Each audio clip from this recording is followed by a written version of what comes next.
Trump चचा ने अपनी फुल खुन्नस निकाली है और इंडिया पर 25 नहीं बल्कि 50% टैरिफ लगा दिया है। Donald Trump has signed an executive order hitting India with an additional 25% tariff as punishment for buying Russian oil. Donald Trump has targeted India yet again. The 25% duty has been doubled. So tariffs on Indian goods will now stand at 50%. President Trump is imposing an additional 25% tariff on India. Donald Trump signed an executive order for an additional 25% tariff on India. करीब 6 साल पहले की बात है। राष्ट्रपति Donald Trump और प्रधानमंत्री Narendra Modi Houston में एक साथ खड़े थे और हाउडी मोदी रैली में हजारों लोगों को संबोधित कर रहे थे।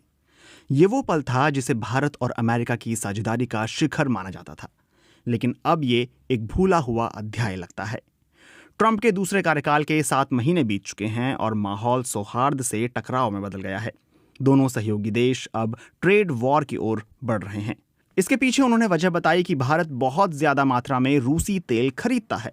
भारत ने भी इसका सख्ती से जवाब दिया और तर्क दिया कि जहां भारतीय रिफाइनरियां जरूरत के हिसाब से बाजार आधारित फैसले कर रही हैं, वहीं अमेरिका और यूरोपीय संघ के देश प्राकृतिक गैस और उर्वरकों से लेकर मशीनरी और धातुओं तक विभिन्न क्षेत्रों में रूस के साथ व्यापार करते रहे हैं।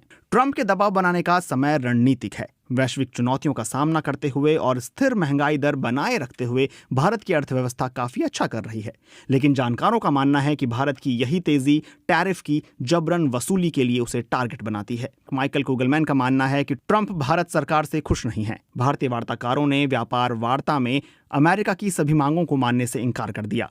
ट्रंप की ये नाराजगी हाल ही में भारत पाकिस्तान संघर्ष विराम का श्रेय ट्रंप को नहीं देने और एक तनावपूर्ण फोन कॉल के दौरान मोदी के सख्त रुख से उपजी है। शायद यही वजह है कि ट्रंप चीन और अन्य प्रमुख रूसी तेल खरीदारों की तुलना में भारत पर ज्यादा निशाना साध रहे हैं।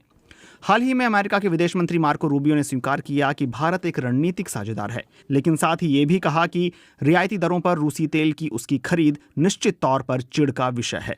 लेकिन रूबियो ने भारत की ऊर्जा संबंधी जरूरतों को भी स्वीकार किया। उन्होंने कहा, हर देश की तरह उन्हें भी अपनी अर्थव्यवस्था को मजबूत करना होगा। रूसी तेल प्रतिबंधित है और सस्ता है। सवाल यह है कि भारत इस दबाव को कब तक झेल सकता है।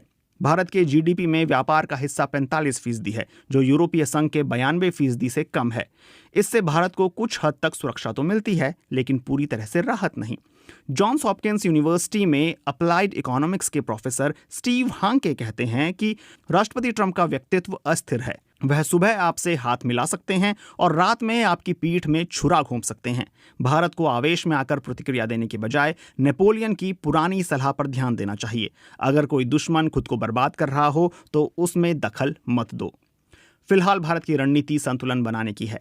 कुगलमैन का मानना है कि भारत को अपने घरेलू राजनीतिक कारणों से अमेरिका को ज्यादा रियायतें नहीं देने पर ध्यान देना होगा। ये समझौता करना आसान नहीं होगा। भारत लंबे समय के लिए दांव खेल रहा है। उसने अमेरिका और मध्य पूर्व से तेल आयात बढ़ाया है, ईरान और वेनेजुएला से दूरी बनाई है और ऊर्जा के वैकल्पिक स्रोतों में भारी निवेश किया है।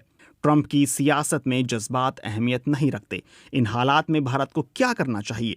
प्रोफेसर हांके कहते हैं, भारत को उन देशों की ओर ध्यान देना चाहिए जो मुक्त व्यापार समझौतों में दिलचस्पी रखते हैं। आक्रामक टैरिफ के इस दौर में आर्थिक मजबूती और रणनीतिक स्वायत्ता अस्तित्व का सवाल बन गई है। Things settled with India, Pakistan. I think it was trade more than any other reason.